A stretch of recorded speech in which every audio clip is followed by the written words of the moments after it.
नमस्कार विद्यार्थी मित्रांनो. आपण आपल्या अभ्यासक्रमातील पाठ क्रमांक 15 खरा नागरिक हा पाठ अभ्यासत होतो. या पाठाचे लेखक आहेत सुहास बारटक्के. प्रस्तुत पाठामध्ये लेखकाने शालेय विषय अभ्यासताना ते फक्त अभ्यासायचे नसून त्यातील मूल्य आचरणात आणायची असतात हे निरंजनच्या व्यक्तिरेखेतून स्पष्ट केले आहे. निरंजनने दाखवलेले प्रसंगावधान उल्लेखनीय आहे. आपण पाहिलं या पाठामध्ये निरंजन नावाचा मुलगा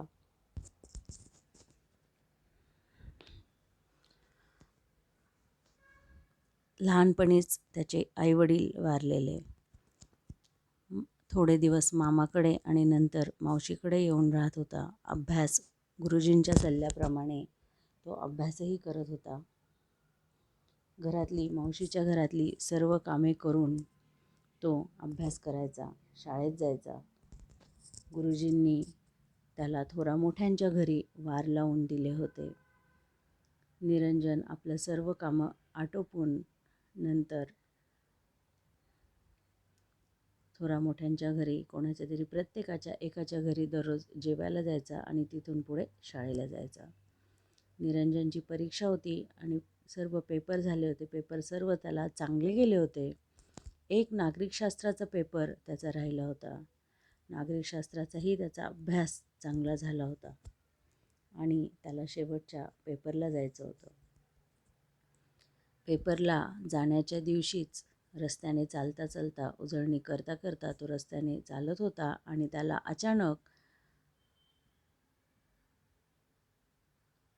समोरून दिसलं की तो ज्या ठिकाणाहून जात होता त्या ठिकाणी त्याला एक भलं मोठं रेल्वेच्या रुळाखाली एक भलं मोठं छिद्र पडलेलं दिसलं आणि जवळ जाऊन पाहिलं तर कुणीतरी कॉन्क्रीट फोडून रेल्वेचे रूळ वेडवाकडं केल्याचं त्याच्या लक्षात आलं. निरंजनला आश्चर्यच वाटलं. इथपर्यंत आपण पाठ अभ्यासला होता.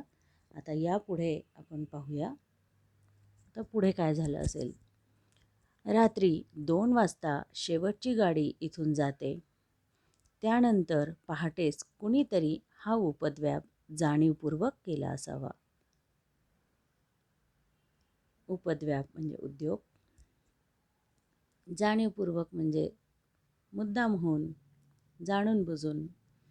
आता प्रवाशांनी भरलेली 9:50ची गाडी येईल. निरंजन एकदम सावध झाला. गाडी आली तर भयंकर अपघात होईल हे त्याच्या लक्षात आलं. निरंजन नागरिकशास्त्राचा पेपर, देशमुखांकडचं जेवण सारं विसरला.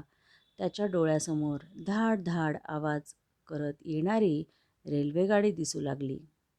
कानठळ्या बसवणारा आवाज आणि लोकांच्या किंकाळ्या कानात घुमू लागल्या. स्टेशन इथून खूप दूर होतं. 3-4 किलोमीटर.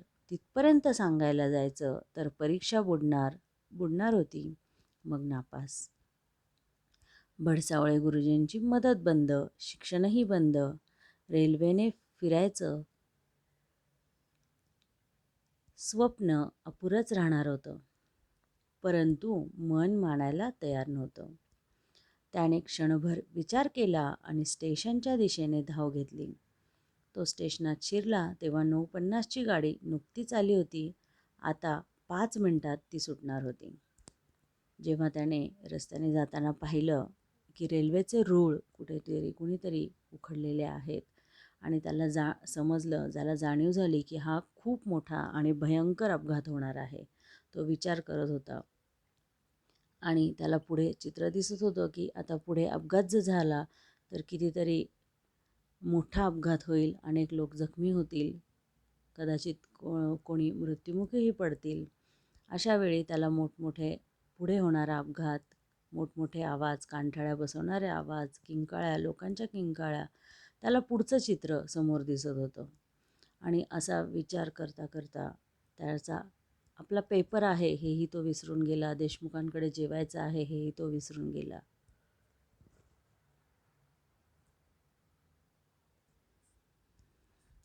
आणि त्याने विचार केला की आपण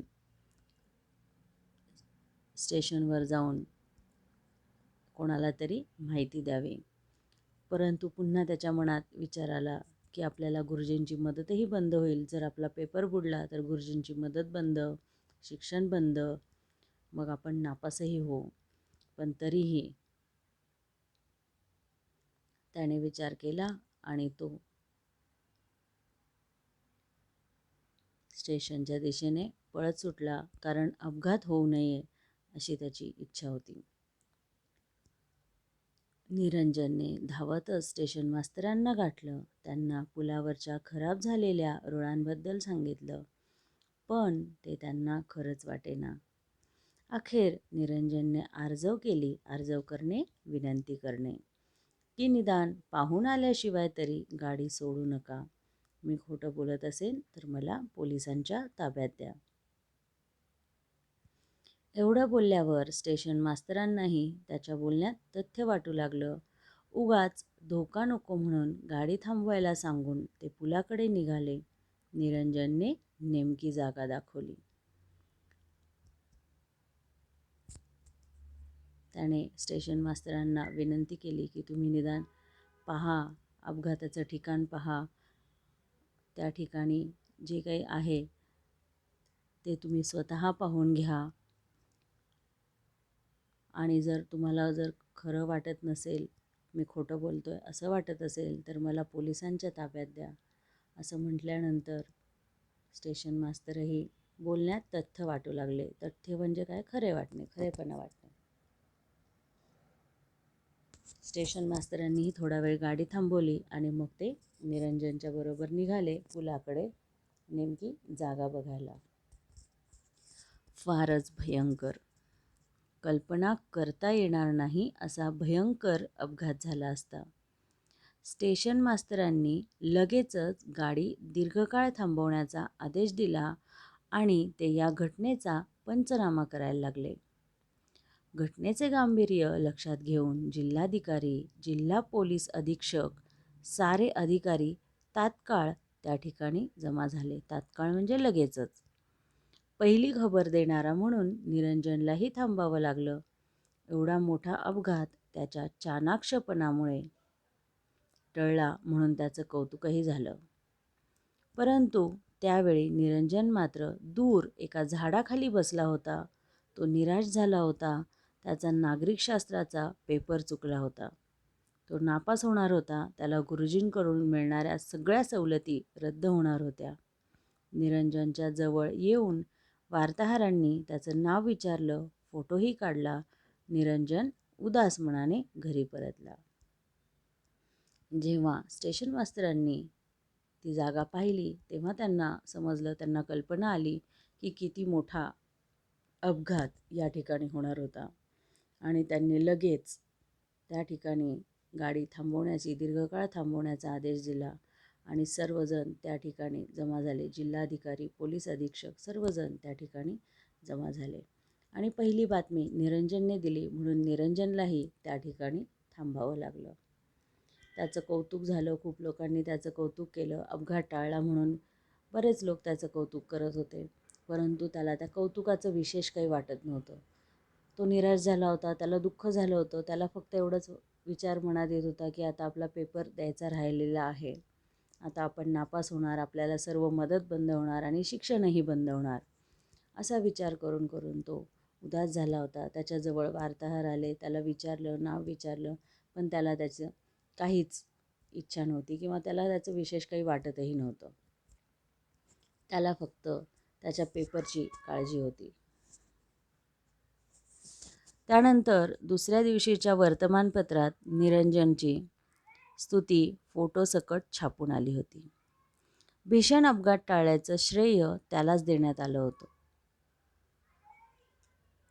त्या दिवशी मावशीच्या घराकडे मोठमोठी माणसं आली.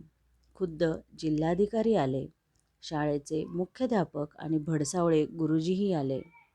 निरंजनने धावत पुढे होऊन गुरुजींचे पाय धरले.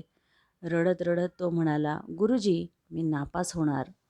माझा कालचा नागरिकशास्त्राचा पेपर बुडाला. दुसऱ्या दिवशी त्याच्याबद्दल माहिती छापून आली पेपरमध्ये, त्याची स्तुती आली, पण त्याला त्याचं विशेष काही वाटतच नव्हतं. गुरुजींना पाहिलं, गुरुजी त्याच्या घरी आले, जिल्हाधिकारी आले, मुख्याध्यापक आले. त्याने गुरुजींना पाहिलं आणि गुरुजींना नमस्कार केला आणि रडायला लागला की मी आता नापास होणार, माझा पेपर बुडाला. नाही रे बाळा, तू उत्तम नागरिक आहेस. शेकडो माणसांचा जीव वाचवलास आणि नागरिकशास्त्राच्या खऱ्याखुऱ्या परीक्षेत पास झालास. तुझं वर्ष कसं वाया जाईल हे बघ. शाळेचे सगळे अधिकारी आलेत.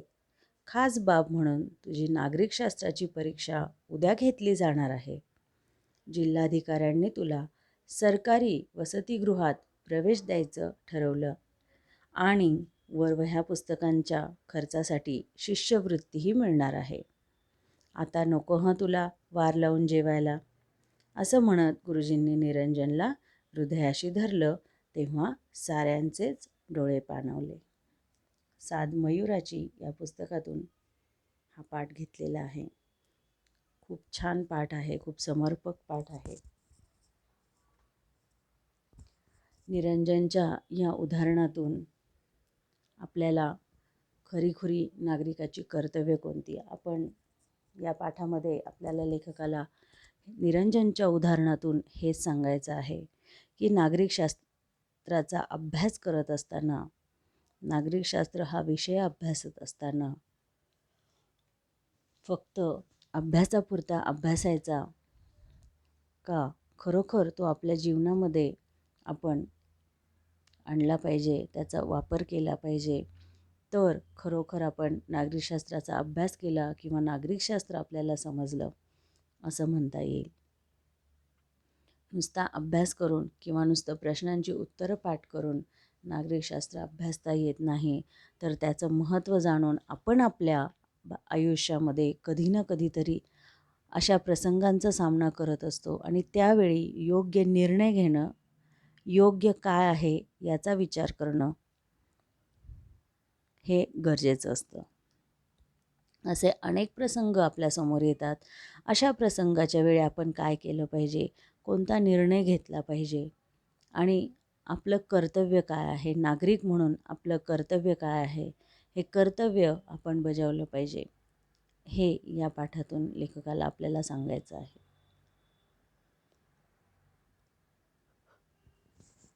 तुम्हाला या पाठावरून स्वमतसाठी अनेक प्रश्न विचारले जाऊ शकतात. पहिला म्हणजे तुमचं मत तुम्हाला लिहायचं आहे. तुमच्या खबरदारीने भावी धोका टळला असा प्रसंग तुमच्या शब्दात मांडा. तुम्ही एखादी खबरदारी घेतलेली आहे आणि होणारा अपघात, कोणताही अगदी छोटा मोठा कसलाही अपघात तुमच्या प्रसंगावधानामुळे टळलेला आहे असं एखादं उदाहरण तुम्ही सांगा. किंवा निरंजन हा खरा नागरिक आहे हे तुम्हाला वाटते का, याबद्दल तुमचे मत स्पष्ट करा. निरंजनची गुणवैशिष्ट्ये कोणती, तुम्हाला या पाठातून कोणती गुणवैशिष्ट्ये निरंजनची दिसून येतात.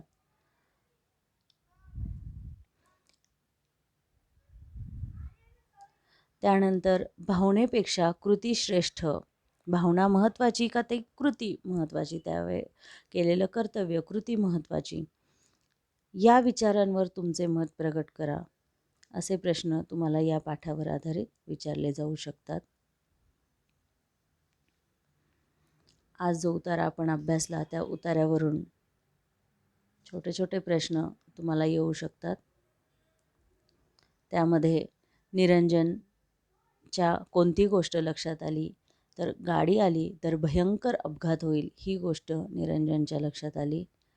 निरंजन नापास झाला तर कोणत्या गोष्टी होणार होत्या, पहिलं म्हणजे गुरुजींची मदत बंद होणार होती आणि दुसरं म्हणजे शिक्षण बंद होणार होतं. धाड धाड आवाज करत येणारी रेल्वेगाडी डोळ्यासमोर दिसल्यानं निरंजन काय विसरला किंवा कोणत्या गोष्टी विसरला, तर पहिला म्हणजे नागरिकशास्त्राचा पेपर आणि दुसरं म्हणजे देशमुखांकडचं जेवण. निरंजनने धावतच जाऊन कोणाला गाठले, तर स्टेशन मास्तरांना.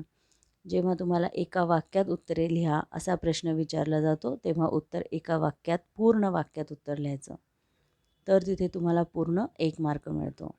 जेव्हा तुम्हाला आकलन कृतीमध्ये एका शब्दात उत्तर लिहा असा प्रश्न येतो तेव्हा तुम्ही एका शब्दात उत्तर लिहू शकता.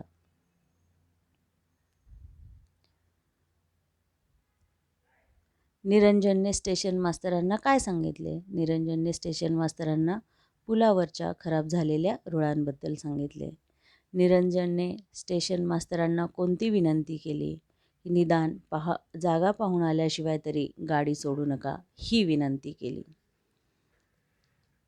निरंजनच्या कानात काय घुमू लागले किंवा निरंजनच्या कानात घुमू लागणारे शब्द, कानठळ्या बसवणारा आवाज किंवा लोकांच्या किंकाळ्या, हे 2 पॉईंट त्याच्यामध्ये तुमचे 2 मुद्दे येऊ शकतात. त्यानंतर पुढे घटनेचे गांभीर्य लक्षात घेऊन जमा झालेले कोण कोण जमा झाले होते? तर जिल्हाधिकारी, जिल्हा पोलीस अधीक्षक, सारे अधिकारी. निरंजनची स्तुती फोटोसकट कोठे छापून आली? वर्तमानपत्रामध्ये. उत्तरे लिहा, एका शब्दात उत्तरे लिहा. अपघाताची पहिली खबर देणारा निरंजन. निरंजनचा फोटो काढणारे वार्ताहर. निरंजनने धावत जाऊन कोणाचे पाय धरले? भडसावळे गुरुजींचे. असे छोटे छोटे प्रश्न तुम्हाला येऊ शकतात. निरंजनच्या शिक्षणाचा आणि खर्चाचा प्रश्न कसा सुटला? तर निरंजनची नागरिकशास्त्राची परीक्षा दुसऱ्या दिवशी घेतली जाणार होती. जिल्हाधिकाऱ्यांनी वसतिगृहात प्रवेश द्यायचे ठरवले आणि वह्या पुस्तकांच्या खर्चासाठी शिष्यवृत्तीही त्याला मिळणार होती. त्यानंतर शब्दांच्या जाती तुम्हाला या पाठावरून, उतार्यावरून शब्दांच्या जाती ओळखा असाही प्रश्न विचारला जाऊ शकतो. निरंजन मात्र एका झाडाखाली बसला होता. झाडाखाली या शब्दाला अंडरलाईन केलेली असेल तर कोणत्या प्रकारचा अव्यय आहे? खाली हे कोणत्या प्रकारचा अव्यय आहे? तर शब्दयोगी अव्यय. शब्दयोगी अव्यय आणि क्रियाविशेषण अव्यय हे सेम असतात, एकसारखे असतात. याचा नियम तुमच्या लक्षात ठेवा, असं मी तुम्हाला यापूर्वीही सांगितलेलं आहे. खाली, वर, मागे, पुढे, इकडे, तिकडे हे क्रियाविशेषण अव्ययही असतात. पण क्रियाविशेषण अव्यय ही नेहमी सेपरेट असतात आणि शब्दयोगी अव्यय ही कोणत्याही शब्दाला जोडून आलेली असतात. झाड या नामाला खाली हा शब्द जोडून आलेला आहे म्हणून ते शब्दयोगी अव्यय आहे. छोट्या छोट्या गोष्टी, एक उतारा अभ्यास करायचा, आपण उतार्याचा एक उतारा घ्यायचा आणि त्याच्यावरून आपण पूर्ण स्वतःहून शोधायचं समानार्थी शब्द काय आहेत, विरुद्धार्थी शब्द काय आहेत किंवा केवळ प्रयोगी अव्यय कोणते आहेत, स्वतःहून उभयान्वयी अव्यय कोणता आहे स्वतःहून शोधून काढायचं आणि ते लिहिण्याची प्रॅक्टिस करायची. यावरून तुम्हाला व्याकरण अभ्यासण्यासाठी सोपं जाईल. निरंजन हा खरा नागरिक आहे हे विधान तुमच्या शब्दात स्पष्ट करा. तर यामध्ये तुमचं पूर्ण उत्तर येईल की तो प्रामाणिक मुलगा होता, सर्व कामे करायचा, मावशीच्या घरी राहून सर्व कामे करायचा, घरची, गोठ्यातली, अभ्यासातही हुशार होता. नागरिकशास्त्राच्या पेपरच्या दिवशी तो सकाळपासून अभ्यास करून वाराच्या दिवशी म्हणून देशमुखांकडे जेवायला जाणार होता आणि तो जात असताना त्याने कुणीतरी पुलाचे कॉन्क्रीट फोडून रेल्वेचे रूळ वेडेवाकडे केल्याचे त्याने पाहिले आणि त्याच्या लक्षात आलं की फार मोठा घातपात करण्याचा कट आहे. त्यामुळे तो सावध झाला आणि त्याने विचार केला की हा भयंकर अपघात टाळण्यासाठी त्याने स्टेशनकडे धाव घेतली. स्टेशन मास्तरांना सर्व घटना सांगितली. पंचनामा करण्यासाठी तिथे सर्व अधिकारी हजर झाले आणि निरंजनमुळे होणारा अपघात टळला. त्यामुळे केवळ पुस्तकी ज्ञान मिळवून गुण मिळवणे एवढेच ध्येय मर्यादित न ठेवता स्वतःचा स्वार्थ बाजूला ठेवून त्याने स्वतःचा जीव वाचवला, सर्वांचा जीव वाचवला. स्वतःचाच विचार न करता त्याने सर्वांचा जीव वाचवला. खऱ्या नागरिकाचे त्याने कर्तव्य निभावले. हे तुमचं उत्तर असेल. निरंजन हा खरा नागरिक आहे. त्यावर अजून तुम्ही तुमच्या मताने, तुमच्या मनाने उत्तर लिहू शकता. खऱ्या नागरिकाची कर्तव्ये कोणती? आता नागरिकांची कोणकोणती कर्तव्ये असतात ते मुद्दे आपण इथे लिहायचे. समाजाचा विचार करणे, कर्तव्य, अधिकाराची, आपलं कर्तव्य काय, आपले अधिकार काय याची जाणीव असणे, प्रसंगावधान दाखवणे, कोणता प्रसंग आहे आणि त्यावेळी आपण काय केलं पाहिजे हे पटकन आपल्याला तिथे योग्य मार्ग, योग्य दिशा आपल्याला सुचली पाहिजे आणि योग्य व्यक्तीला मत देणे ही खऱ्या नागरिकाची कर्तव्य आहेत. त्यानंतर वाक्यप्रकार ओळखा, वाक्यप्रकार बदला, असेही प्रश्न तुम्ही या उतार्यावरून किंवा या पाठामधून अजून शोधून काढू शकता.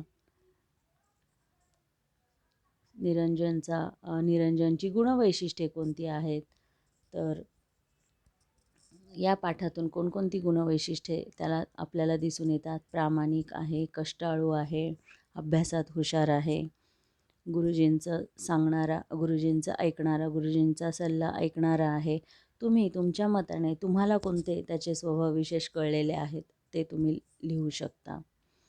विचार करणारा आहे, संवेदनशील आहे, म्हणजे अपघात होणार हे त्याला कळलं तेव्हा त्याने पटकन जाऊन ते स्टेशन मास्तरांना सांगितलं आणि पुन्हा ज्याचा पेपर बुडला म्हणून तो पुन्हा रडतही बसला. संवेदनशील वृत्ती. विचार करणारा की हे मोठं कोणता तरी अपघात होईल हा विचार त्याला पुढे दिसत होता आणि त्यामुळे त्याने पटकन हा अपघात टळेल याच्यासाठी विचार केला आणि त्याच्यासाठी पुढे पाऊल उचललं. असे प्रसंग असंच तुम्ही स्वतःहून उत्तरं शोधून काढू शकता. पाठ अगदी समजण्यासाठी सोपा आहे. खरा नागरिक म्हणजे काय? नागरिकाची कर्तव्ये कोणकोणती आहेत किंवा आपले जे पाठ अभ्यासक्रमासाठी आपल्याला आहेत ते सर्व पाठ हे मूल्यांवर आधारित असतात. कोणते ना कोणते मूल्य आपण नेहमीच पाठातून पाहत असतो आणि ही मूल्य आपण फक्त अभ्यासायचीच नसतात तर आपल्या स्वतःच्या दररोजच्या जीवनामध्ये आपण त्याचा वापर केला पाहिजे हे सांगणारा हा पाठ आहे. अगदी छोट्या छोट्या गोष्टी, घरातली कामेसुद्धा, कोणतीही कामे तुम्ही स्वतःहून करू शकता. हे सुद्धा एक मूल्य आहे जे आपण अभ्यासतो कोणत्या ना कोणत्या पाठामध्ये. स्वतःची कामे स्वतः करणे, संवेदनशील वृत्ती, हळवेपणा जो असतो दुसऱ्यांबद्दल आपल्या मनामध्ये हळवेपणा असणे किंवा नीटनेटकेपणा, हेही मूल्य आपण नेहमी अभ्यासत असतो. नीटनेटकेपणा, स्वतः व्यवस्थित राहणे, स्वच्छता हेही मूल्य आहे. स्वच्छ राहणे, स्वतःची कामं स्वतः करणे, स्वतःची रूम आवरणे, अगदी छोट्या छोट्या गोष्टी यासुद्धा ह्या मूल्यांमध्येच येतात आणि या गोष्टीसुद्धा आपण शिकू शकतो. अगदी छोट्या छोट्या गोष्टींचा, या छोट्या गोष्टींचा तुम्ही जर अवलंब केला तुमच्या रोजच्या दिनचर्येमध्ये तर यातून तुम्ही खरोखर एक चांगले आदर्श विद्यार्थी, आदर्श व्यक्ती बनू शकता. हेच हा पाठ आपल्याला सांगत आहे. हा पाठ वाचा, पुन्हा पुन्हा वाचा. त्याच्या प्रश्न उत्तरांचा सराव करा. पाठ तुम्हाला नक्कीच समजेल. धन्यवाद.